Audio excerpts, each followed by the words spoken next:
Hello on, a very good morning to all. कैसे हैं भाई आप सब, एक बार जल्दी से बताएंगे और आज के सेशन की करते हैं शुरुआत।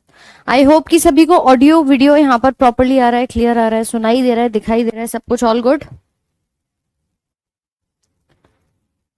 चलो, तो कल तक हमने स्टार्ट किया था बैक्टीरियल डिजीज के बारे में, यानी जीवाणु से होने वाले अलग अलग रोगों के बारे में, जिसमें हमने कई सारे रोग जो हैं वो पढ़ लिए थे। बात करें डिप्थीरिया, पर्ट्यूसिस, टिटनस, साथ में आपके अलग अलग जो रेस्पिरेशन के अलावा डाइजेस्टिव ट्रैक को आपके अफेक्ट करते हैं, जिसमें टाइफाइड, कोलेरा और फूड पॉइजनिंग आता है। तो इन सभी के ऊपर हम डिस्कशन कर चुके थे। आई होप कि यहाँ तक कोई प्रॉब्लम आप सभी को नहीं होगी। और आज की एक बढ़िया सी हेडिंग डाल लो ट्यूबरक्यूलोसिस के बारे में, यानी टीबी के बारे में।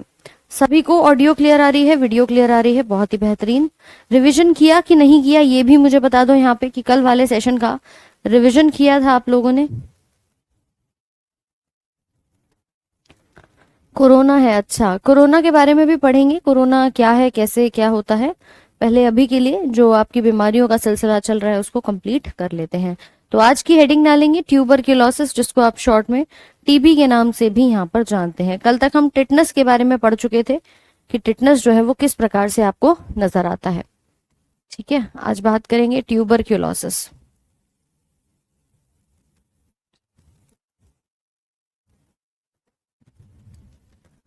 जो सीक्वेंस चल रहा था उसी सीक्वेंस में फर्दर लिखेंगे हम।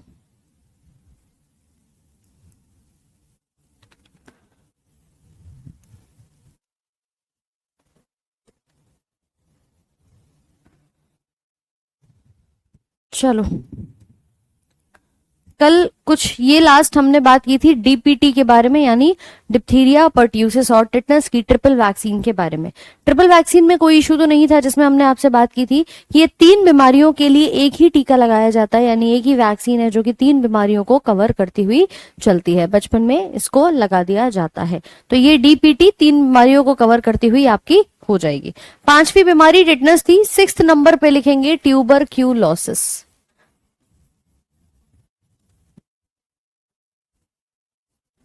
जिसको आप टीबी भी कहते हो। अब ये टीबी भी क्या करती है, आपके श्वसन मार्ग को प्रभावित करती है। इसका पैथोजन कौन है, यानी इसका रोगजनक कौन है? तो लिखेंगे माइकोबैक्टीरियम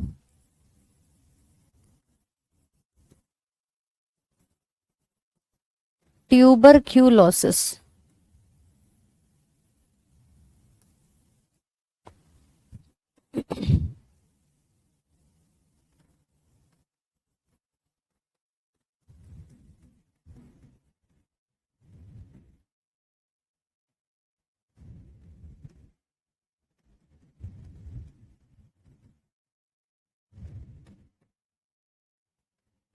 माइकोबैक्टीरियम ट्यूबरक्यूलोसिस इसका मुख्य भाग यहाँ पर आपको पैथोजन का दिखाई देता है।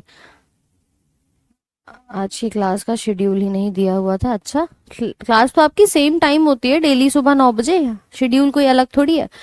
डेली क्लास होती है और सेम टाइमिंग सुबह के 9 बजे होती है। आपको अलग से इसमें कोई और टाइम मैंने नहीं बताया है, ना ही किसी और टाइम पे अभी आपकी क्लासेस हो रही हैं। रेगुलर चल रही हैं, कोई छुट्टी नहीं, कोई आपका लीव नहीं, प्रॉपरली आपकी रेगुलर क्लासेस चल रही हैं। कल भी हुई थी, परसों भी हमने किया था। संडे की छुट्टी थी, संडे की जो रहती है, उसके अलावा बाकी आपकी रेगुलर है। ठीक है, चलो डिजीज की, हाँ, पीडीएफ जो है ना वो अभी इस वाले क्लास के साथ आपको मिल जाएगी। अभी ये क्लास आपकी ओवर हो जाए उसके बाद आपको पहुंचा दी जाएगी। अब बात करें टीबी के रोग के बारे में। लोगों को सुना होगा बहुत तेज खांसी होती है, इसमें तीव्र खांसी उठती रहती है। ये पैथोजन तो इसका एक बैक्टीरिया हो गया यहाँ पर, लेकिन अगर मैं इसके वाहक की बात करूं कि भैया वाहक कौन होता है, यानी कि आपका जो वेक्टर है वो यहाँ पे कौन होता है, तो वाहक होता है दूषित हवा।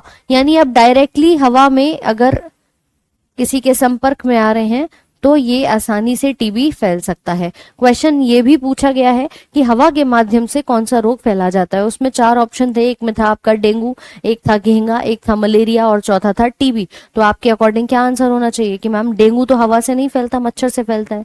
घेंगा रोग हमारे आयोडीन की कमी से होता है। मलेरिया भी मच्छर से फैलता है, लेकिन टीबी हवा से फैल सकता है।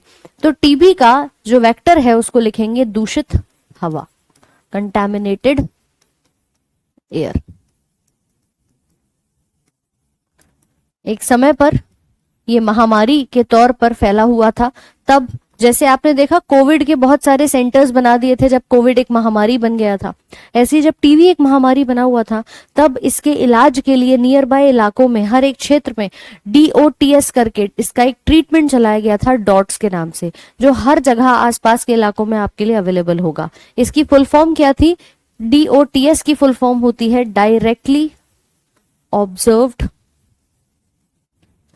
ट्रीटमेंट शॉर्ट कोर्स,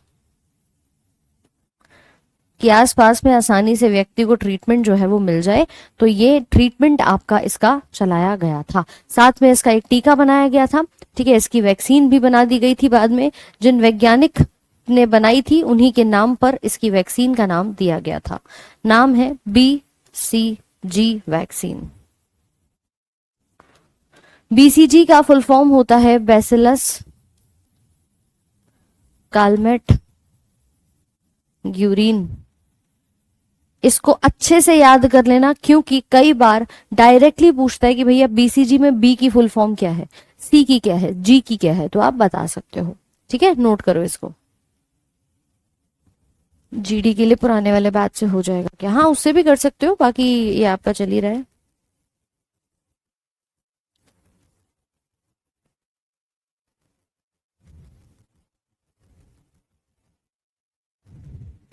चलिए नोट करिए इसे। रोहित कल ही ज्वाइन किया है क्लास, तो कोई बात नहीं, आप अपने डिजीज के टॉपिक से शुरू कर सकते हैं, बाकी इसके बाद जो नया टॉपिक आएगा आप वहां से भी स्टार्ट कर सकते हो। डिजीज की लगभग 2 क्लासेस आपकी हो चुकी हैं।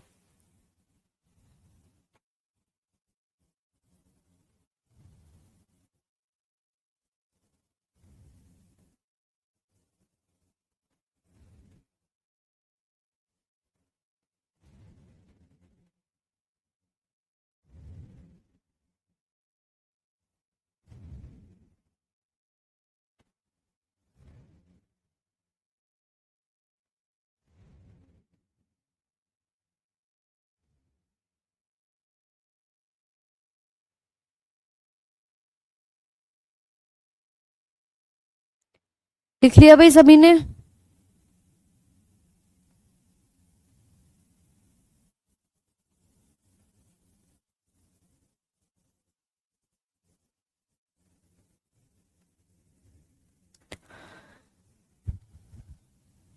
चलो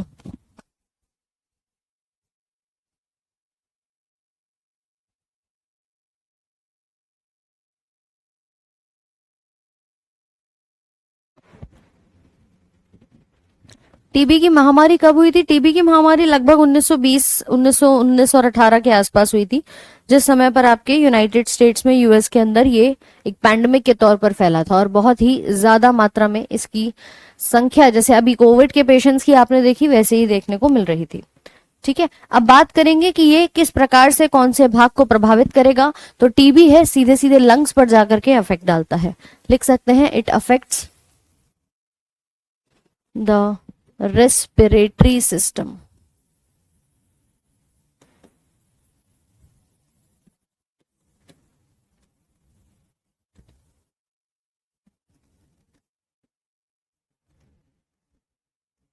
यह फेफड़े या श्वसन मार्ग को प्रभावित करता है। प्रश्न में कई बार पूछा जाता है उसको कराने वाला कौन है, और साथ में पूछेगा किस अंग पे वो असर डाल रहा है। तो दोनों ही चीजें अपने को लिख लेनी है, ध्यान से नोट कर लेंगे इसको जल्दी से। ये है आपका ट्यूबरक्यूलोसिस।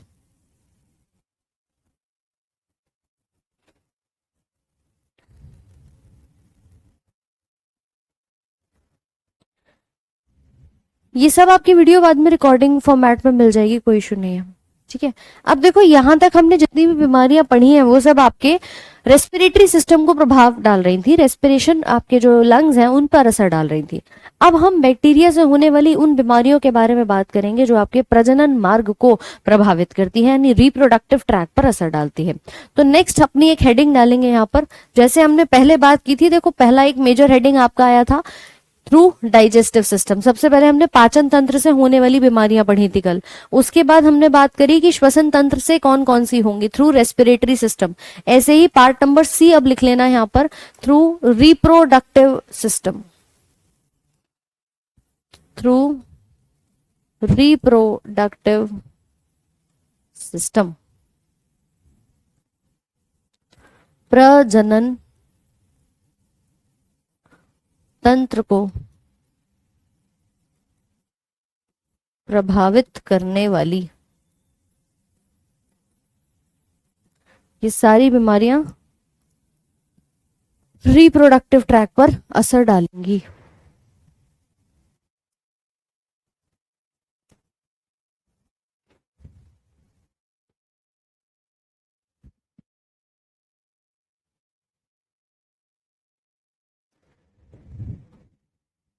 चलिए, इसमें सबसे पहली एक बीमारी आती है जिसको नाम दिया जाता है गोनोरिया के नाम से। एक सिफिलिस होती है, गोनोरिया होती है। दो मुख्य बीमारियां आपकी देखी जाती हैं।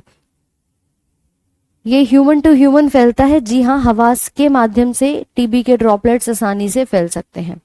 बीसीजी का फुल फॉर्म बेटा, ये साइंटिस्ट का नाम है, हिंदी में भी सेम होता है। बैसिलस को बैसिलस ही कहते हैं क्योंकि ये वैज्ञानिक के नाम पर पड़ा था। उनका नाम था, एक का बैसिलस था, एक का कालमेट था, एक का ग्यूरिन था। तो उनके नाम पर ये टीका जो है वो आपको बनाया गया था। ठीक है, फुल फॉर्म हिंदी में अनीता आई होप की क्लियर होगा। चलो, पहला पार्ट लिखना है यहां पर, नंबर 1 गोनोरिया।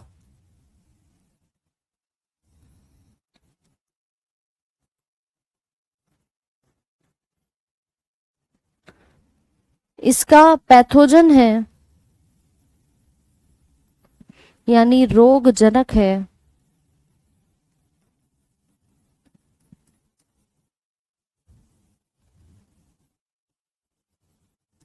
नाइसेरिया गोनोरिया। और देखो, कई जगह तो नाम के पीछे ही आपको बीमारी का नाम दिख जाता है, तो याद करने में समस्या नहीं आएगी। ठीक है,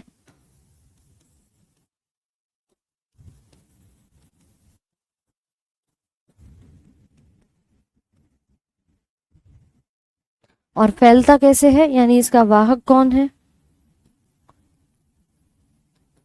तो आप बताएंगे थ्रू सेक्सुअल कांटेक्ट।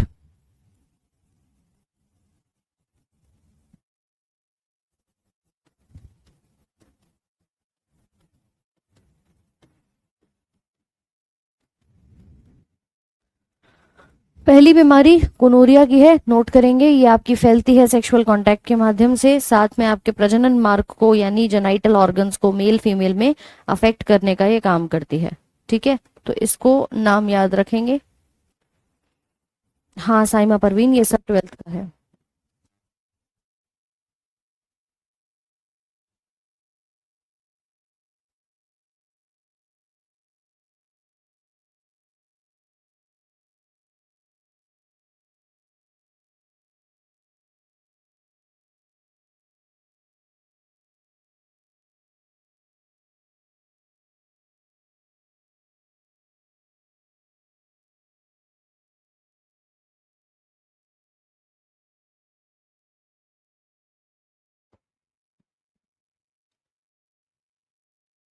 ठीक है, सिंपल है, रिप्रोडक्टिव सिस्टम पर अफेक्ट डाल रहा है, तो चाहो तो आप लिख सकते हो इट अफेक्ट्स द जेनाइटल्स यानी प्रजनन अंग को प्रभावित करता है। रैशेस होने शुरू हो जाते हैं बॉडी के ऊपर गोनोरिया में, और साथ में जो रिप्रोडक्टिव ऑर्गन्स हैं वो ठीक से हार्मोन्स के प्रोडक्शन को और नॉर्मली अपने गैमीट्स को बनाने में असमर्थ हो जाते हैं।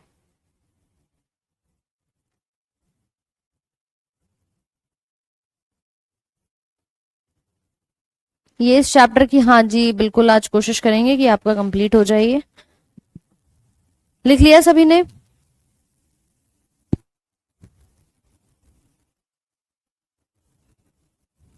अगली बीमारी सिफिलिस के नाम से आती है।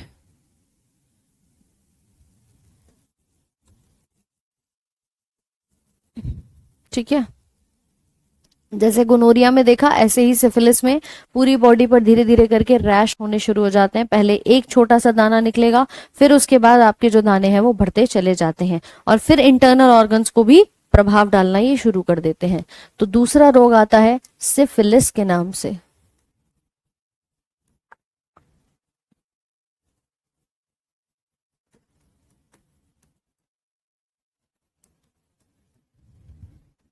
इसका पैथोजन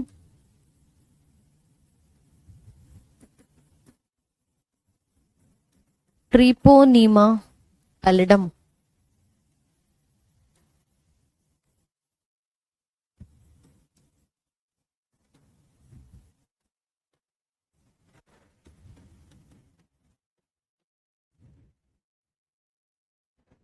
और वाहक कौन होगा?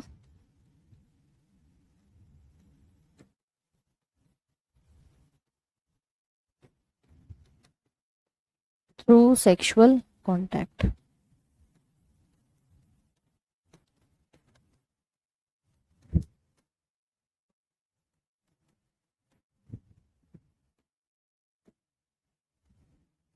इसके सिम्टम्स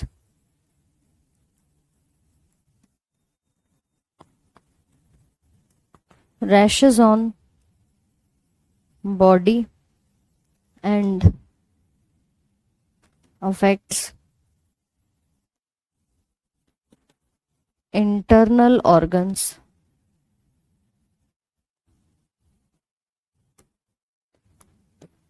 in last stage।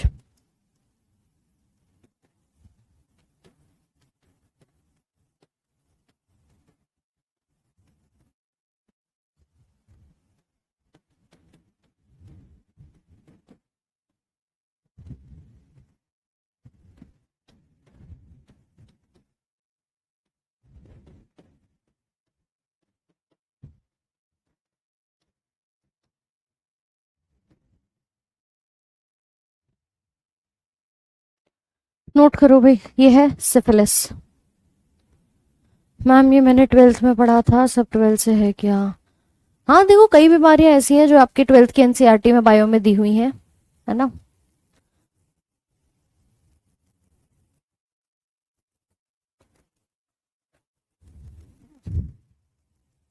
ठीक है सिमरन, एक बार चेक करते हैं। वैसे लगभग हर एक बैच में आपके टेलीग्राम का लिंक पिन किया हुआ है।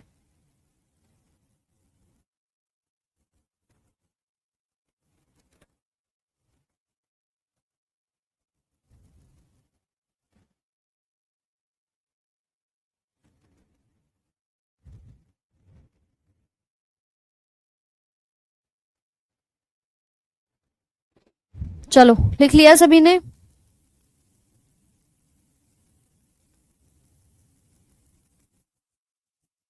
अब बात करते हैं वायरस से होने वाली बीमारियों के बारे में। देखिए अभी तक हमने जो भी पढ़ी वो कौन सी हैं? बैक्टीरिया से होने वाली हैं, बैक्टीरियल डिजीजेस आपकी कही जाती हैं। यानी वो आपके किसके माध्यम से हो रही हैं? बैक्टीरिया के माध्यम से हो रही हैं। अब बात करेंगे वायरस से होने वाली बीमारियां, ये सब हमारी बैक्टीरियल थे। नेक्स्ट हेडिंग वायरल डिजीज की लिखेंगे। एमटीएस मल्टीटास्किंग स्टाफ जो होता है आपके, उनके अलग अलग पोस्ट पर वैकेंसीज आती हैं। वायरल डिजीज, लेकिन वायरल डिजीज को जानने से पहले पहले हम जानेंगे कि वायरस क्या होता है। विषाणु जनित रोग, इसमें एक सब हेडिंग डालना वायरस के बारे में, जिसको आप कहते हो विषाणु। देखिए वायरस आप सभी जानते हैं कि जैसे हमारे पास सूक्ष्म जीव होते हैं जो हमें खुली आंखों से नहीं दिखते, जिसमें बैक्टीरिया आता है, फंगस आता है, प्रोटोजोआ आता है। आपके जितने भी सूक्ष्म जीव हैं वो लगभग जीवित होते हैं, यानी कि वो अपनी लिविंग नेचर शो करते हैं कि भैया वो जीवित है। मगर ये जो आपका वायरस होता है ना तो ये जीवित होता ना ये मृत होता। इसको हमेशा चाहिए किसी का शरीर, ठीक है। तो आप यहां पर लिख सकते हैं they are neither living nor non living. यह है ना तो जीवित हैं, ना मृत होते हैं। इनको एक होस्ट की बॉडी चाहिए अपनी संख्या को बढ़ाने के लिए या लिविंग शो करने के लिए। तो they require a host body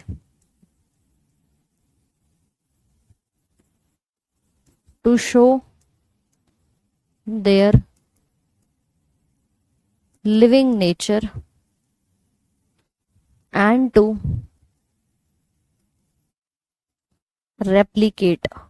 replicate का मतलब होता है इंक्रीज देयर नंबर, अपनी कॉपीज को बनाते हैं। ठीक है,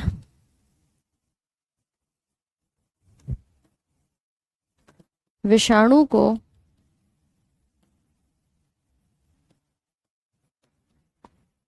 जीवित होने के लिए वह अपनी संख्या में वृद्धि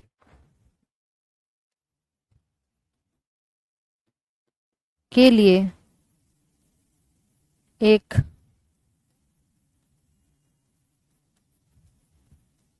होस्ट या जिसको आप कहेंगे शरीर की आवश्यकता होती है।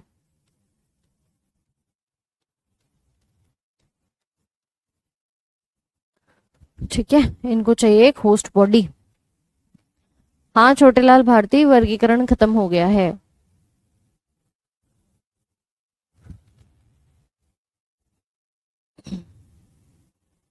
छोटू किसको समझना है? ये वायरस है, अलग अलग बीमारियां करवाएंगे। अभी तुम वायरस के बारे में जान रहे हैं ना, वायरस होता क्या है।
लिख लिया अभी सभी ने?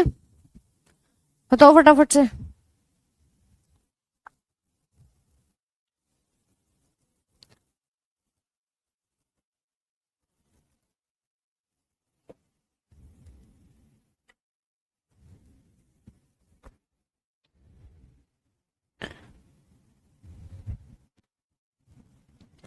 चलो अब देखो, एक वायरस को अगर हम देखते हैं ना, तो वायरस का स्ट्रक्चर कुछ इस तरह से आपको नजर आता है।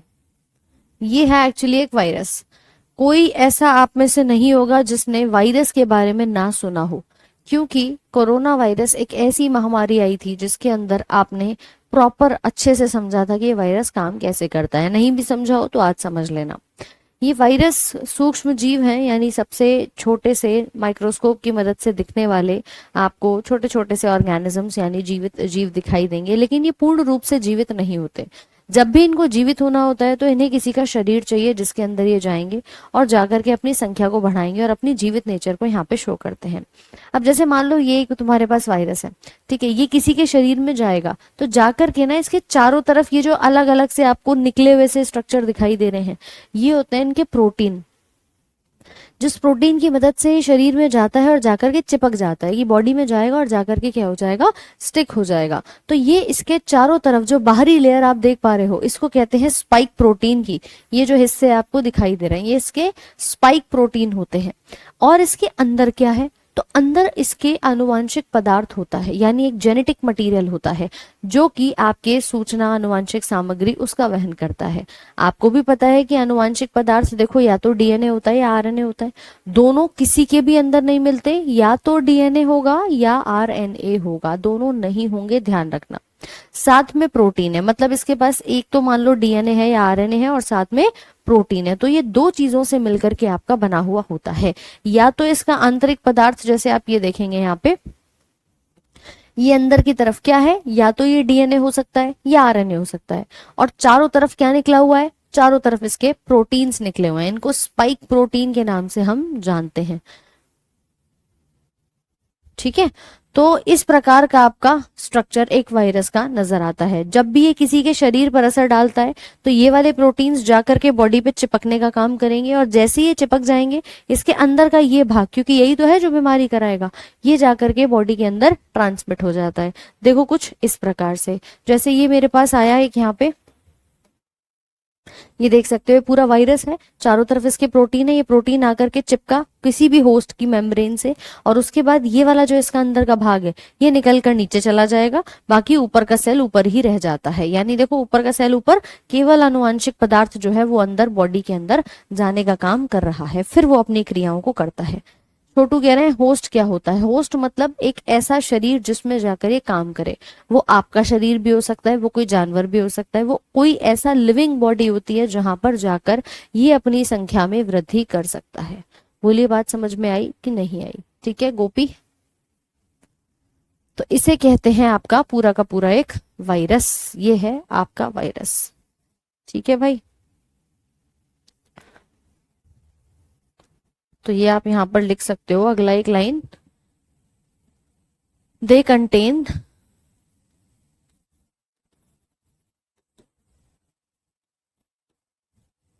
ठीक है, यहां उपस्थित है, पहला भाग लिखिएगा, जेनेटिक मटेरियल आइदर डीएनए और आरएनए।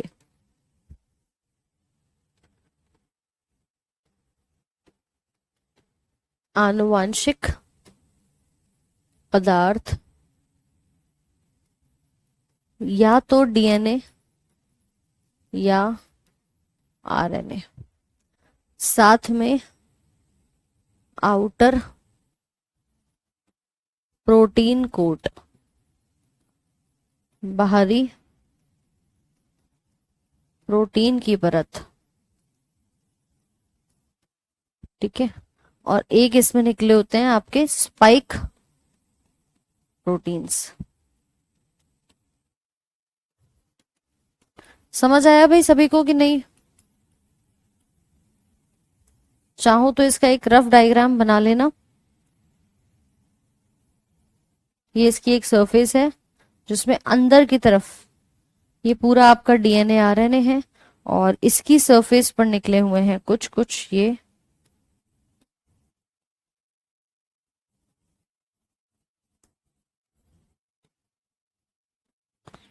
Spike protein.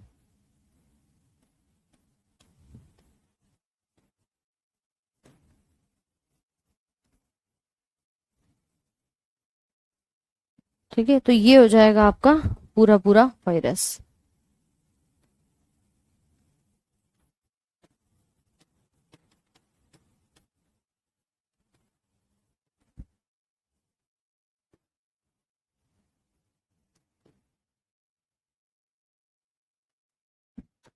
क्लियर है सबको?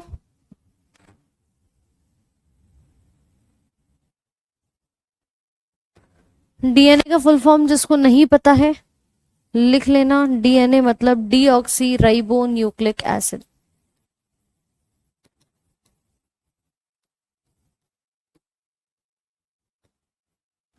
आरएनए की full form ribo nucleic acid.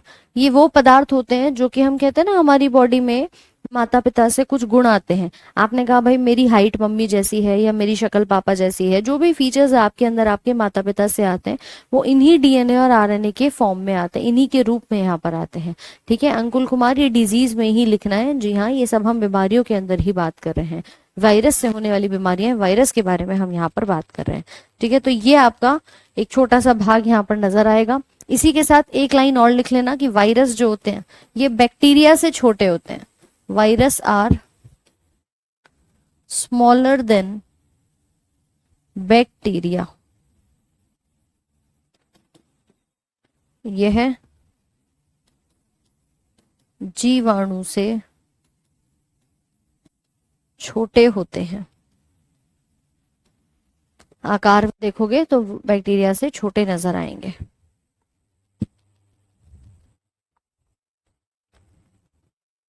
रजत, सीपीओ के लिए डिजीज की पहली क्लास से भी कर सकते हो, वरना न्यूट्रिशन वाले पार्ट से स्टार्टिंग करिएगा। ये सब जेनेटिक्स में पढ़ेंगे हम, डीएनए और आरएनए।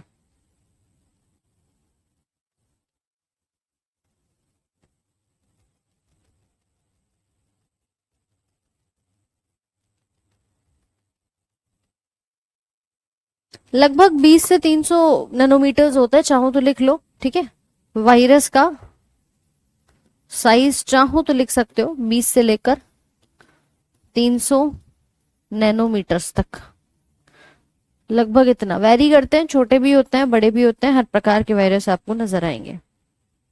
बाकी वायरस में कोई भी माइटोकॉन्ड्रिया, राइबोसोम, गोल्गी बॉडी ऐसा कुछ भी नहीं होता है ना। आप सोचो कि इनके अंदर सेल ऑर्गेनेल्स होंगे, ऐसा नहीं पाया जाता है।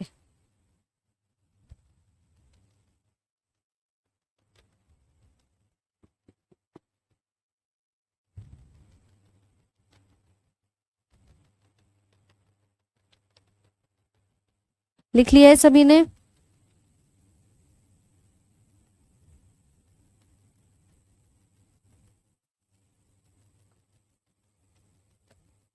अब देखो, वायरस से होने वाली सबसे पहली बीमारी की बात करेंगे जिसका नाम है एड्स। ठीक है, सबने सुनी होगी एड्स नाम की बीमारी। अब लिखिएगा वायरल डिजीज, विषाणु जनित रोग। विषाणु जनित रोग जो होते हैं वो उसमें आता है सबसे पहला एड्स। एड्स जिसकी फुल फॉर्म होती है एक्वायर्ड इम्यूनो डेफिशिएंसी सिंड्रोम।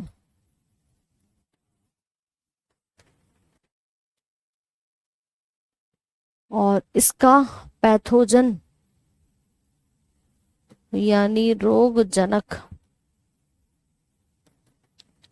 जिसको नाम देते हैं वो है आपका HIV, human immuno deficiency virus, जिसको आप रेट्रो वायरस के नाम से भी जानते हो।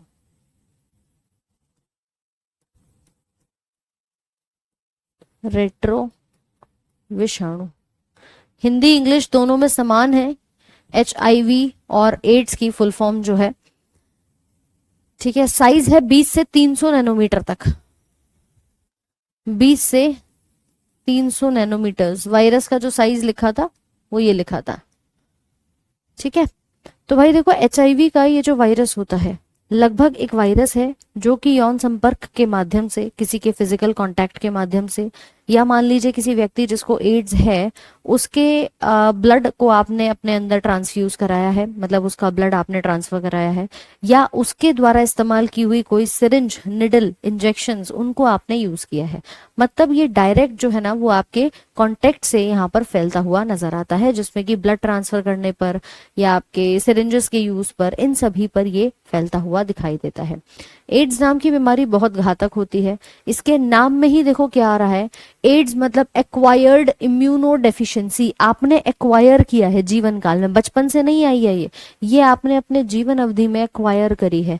आपकी इम्यूनिटी को कम करने वाली इम्यूनो डेफिशिएंसी, यानी इम्यूनिटी को क्या कर रही है, कम कर रही है। इसके वायरस का भी नाम ऐसा ही है, मानव की immuno deficiency virus. Human immuno deficiency मतलब हमारी इम्यूनिटी को गिराती है, और ये उस प्रकार का वायरस है जैसे ही बॉडी में जाएगा तुरंत सबसे पहले क्या ढूंढता है कि आपकी इम्यूनिटी कौन बना रहा है। हमारी इम्यूनिटी बनाने वाले, हमारी रोग प्रतिरोधक क्षमता बनाने वाले डब्ल्यूबीसी, और डब्ल्यूबीसी के अंदर लिम्फोसाइट्स होते हैं। इन लिम्फोसाइट्स को सबसे पहले जाकर के खत्म करने का काम करता है। तो इसका काम ही यही है कि सबसे पहले मैं बॉडी में जाकर जो मेरे खिलाफ लड़ सके उसको मार दूं।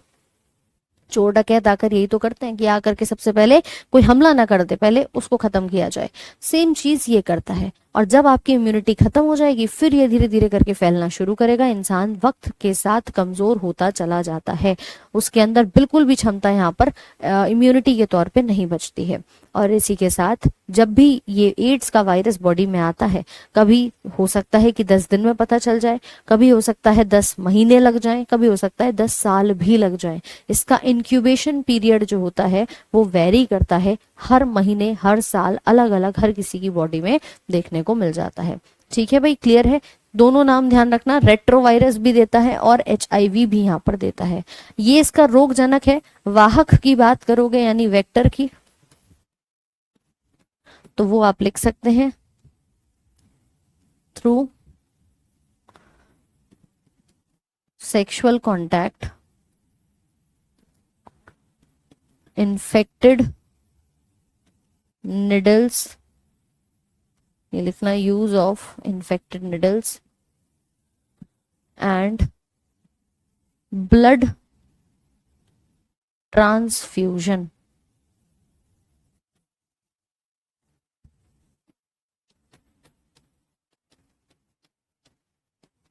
यौन संपर्क, संक्रमित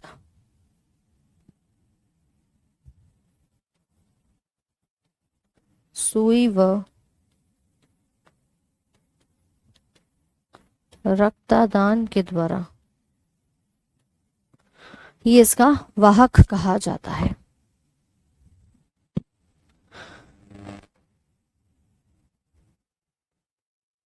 चलिए,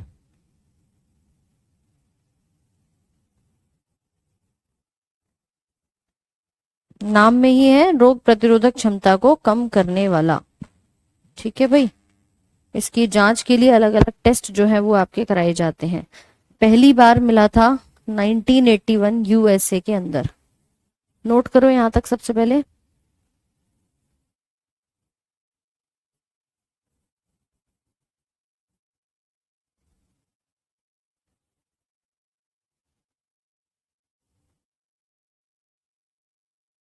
कोरोना वायरस का नाम कोरोना ही क्यों है, ये सब हम आगे पढ़ेंगे।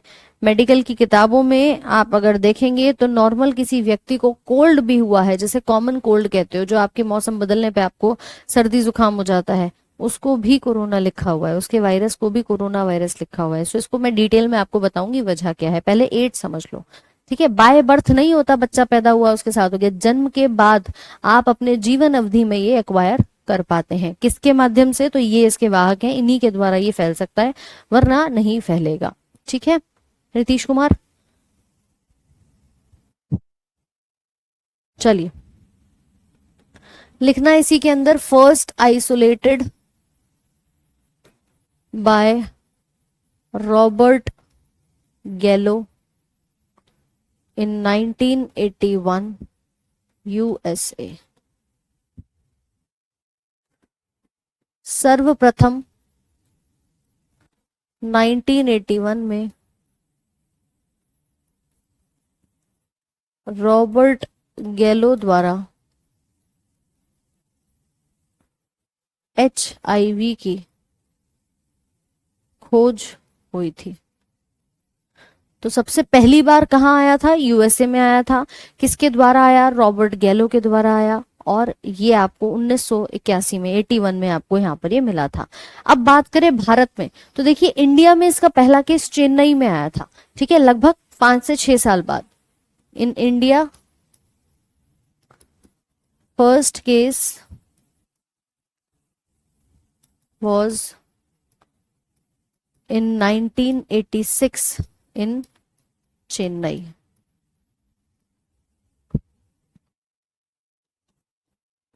भारत में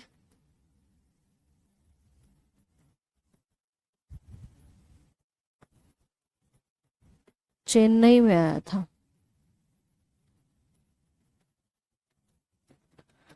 इसके लिए अपन क्या कराते हैं, एक टेस्ट कराते हैं, एक जांच कराते हैं, और उस जांच को कहते हैं प्राथमिक जांच, प्राइमरी टेस्ट, जिसको नाम दिया जाता है एलिसा के नाम से।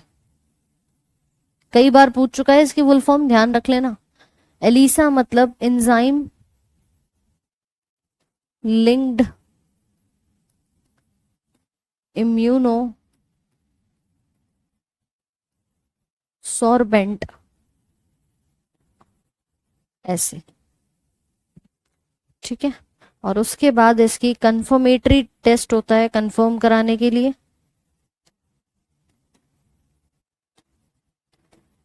पुष्टिकारक जांच, पुष्टिकारक जांच को नाम देते हैं वेस्टर्न ब्लॉटिंग के नाम से।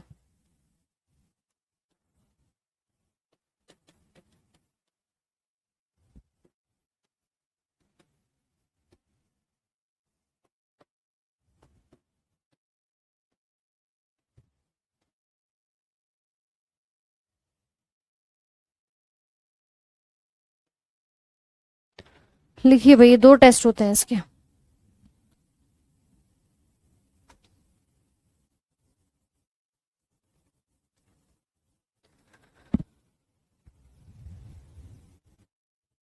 अच्छा, कल एग्जाम है अरुला, चलो कोई बात नहीं। कल तो हाँ, लगभग इसका टॉपिक ही हम कंप्लीट करेंगे। अभी इसमें वायरस से काफी सारी बीमारियां हैं, तो आज सोचा था कंप्लीट हो जाएंगी, लेकिन कल इसका लास्ट हो जाएगा, फिर कल खत्म हो जाएंगी सारी बीमारियां। तो कल तो हम सेम पढ़ेंगे आपका डिजीज।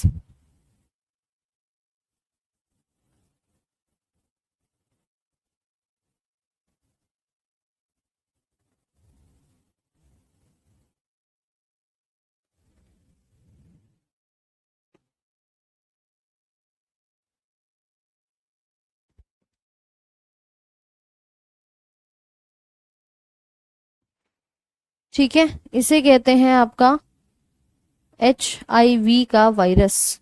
इसी के जागरूकता के लिए, क्योंकि ये क्या करता है, आपके इम्यून सिस्टम को प्रभावित करेगा, बॉडी में जाएगा, इम्यूनिटी को सप्रेस करने का काम करता है। और इसकी जागरूकता के लिए विश्व एड्स दिवस मनाया जाता है हर साल 1 दिसंबर को। ठीक है, हर साल 1 दिसंबर को सेलिब्रेट करते हैं विश्व एड्स दिवस। कुछ इस प्रकार का ये सिंबल होता है एड्स के जागरूकता के लिए, जो हम इस्तेमाल करते हैं एड्स के लिए।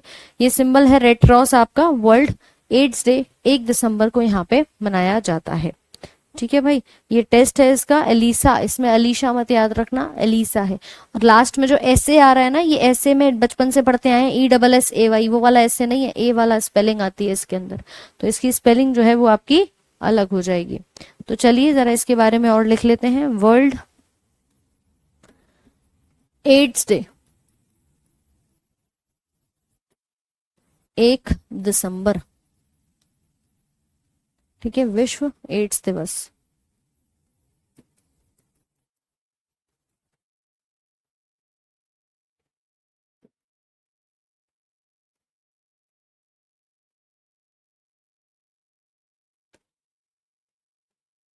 It affects the immune system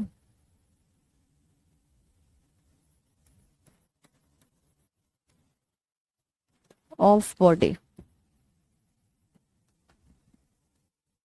यह शरीर की प्रतिरक्षा प्रणाली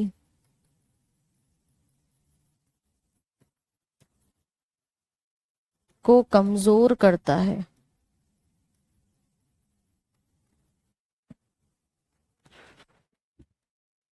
HIV enters the body and suppresses the lymphocytes number,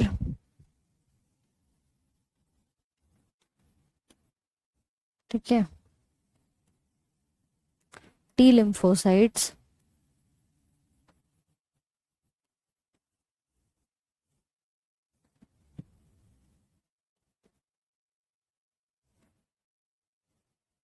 and thereby decreasing the immunity.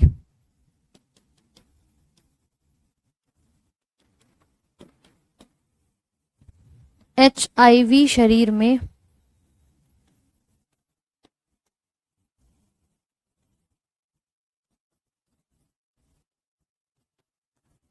Lymphocyte की संख्या,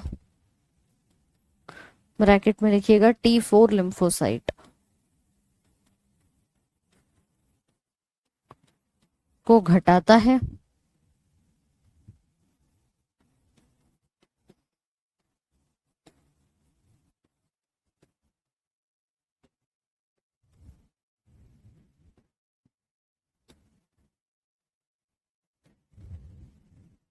जिससे शरीर की प्रतिरक्षा प्रणाली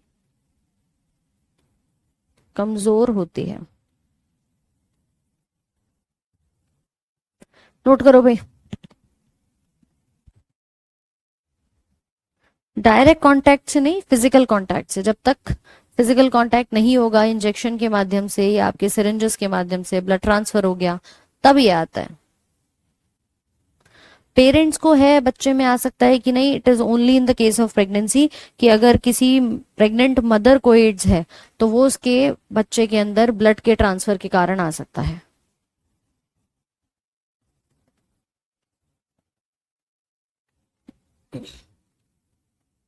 ठीक है,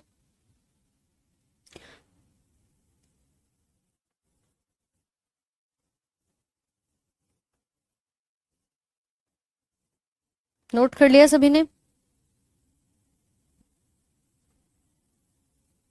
डाउट ग्रुप का लिंक लग जाएगा आपका, आप एक बार चेक कर लेना, अदरवाइज उसमें लगवा देंगे।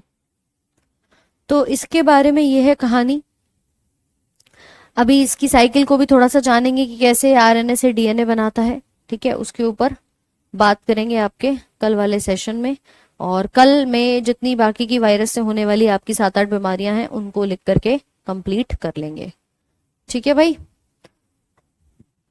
आज के सेशन को रखते हैं यहीं तक। आई होप कि आप लोग भी बढ़िया तरीके से इसका रिवीजन करेंगे। एड्स क्या है, कैसे है, अन्य जो बीमारियां हैं, वायरस क्या है, इन सभी का रिवीजन जरूर से कर लेना। चलो, ट्रीटमेंट भी आगे बात करेंगे। बहुत सारे आपके केमिकल्स, अब तो ट्रीटमेंट पॉसिबल है, अलग अलग केमिकल्स के माध्यम से, दवाइयों के माध्यम से अब इसका इलाज संभव है। इवन कैंसर का भी इलाज आप देख रहे हो कि धीरे धीरे करके पॉसिबल हो रहा है। इंडिया में भी ऐसी मेडिसिन आ रही हैं जिसके माध्यम से आप अपने कैंसर को भी ट्रीट करा सकते हैं। तो काफी कुछ मेडिकल साइंसेज आपकी एडवांस हो रही हैं, इस्टेब्लिश हो रही हैं धीरे धीरे करके। बहुत सारी बीमारियों के, जिनके जो लाइलाज बीमारियां थी, वो भी आपकी ठीक होती जा रही हैं। ठीक है, रेट्रोविर, जूडोवुडीन, ऐसे करके बहुत सारी टैबलेट्स हैं जो कि इस एड्स की बीमारी में दी जाती हैं। चलिए, मिलते हैं आपसे नेक्स्ट सेशन में। बाकी इसको एक बार रिवाइज करिएगा, अभी एड्स का कुछ पार्ट रह गया है जिसको हम कंटिन्यू करेंगे in your next session. Alright, effect यही होगा इसका, मेनली आपके बॉडी में इम्यूनिटी कम कराएगा। व्यक्ति जो है वो मतलब अपने अंदर इम्यूनिटी फील नहीं कर पाएगा, जिससे रोगों से नहीं लड़ पाता, उसको बुखार आएगा, कमजोरी आएगी और वो कोई भी काम अपना ठीक से नहीं कर पाता। शरीर बहुत ज्यादा कमजोर होना उसका शुरू हो जाता है। ठीक है, चलो, till then have a very good day, thank you so much.